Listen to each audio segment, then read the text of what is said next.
দিনে দুপুরে চুরিকে কেন্দ্র করে চাঞ্চল্য। ঘটনাটি ঘটেছে দিনহাটা পৌরসভার ৯ নম্বর ওয়ার্ডের শিক্ষক পল্লীতে। জানা যায়, পেশায় স্বাস্থ্যকর্মী ঝুমা সাহা জানান, গতকাল সকাল 11টা নাগাদ স্বাস্থ্য কেন্দ্রে চলে যান, স্বামীর দোকানে ছিলেন। আর এরকম ফাঁকা অবস্থায় বাড়ির দরজা খুলে আলমারিতে নগদ লক্ষাধিক টাকা ও 2 ভরি স্বর্ণালংকার নিয়ে যায় চোর। এ বিষয়ে দেখুন বিস্তারিত।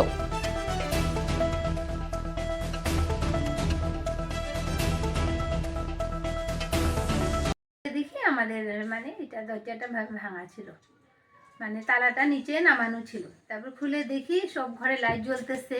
তা আমি তো ভয় পেয়ে গেছি, সঙ্গে সঙ্গে ফোন করলাম ওকে, আমার হাজব্যান্ডকে। বলে কি আমি তো বাড়িতে আসিনি, আসলো। আসার সাথে সাথে দেখে সব কনফার্ম জানলাম, তারপরে এসে জানালাম পুলিশকে। কি কি নিয়ে যায়?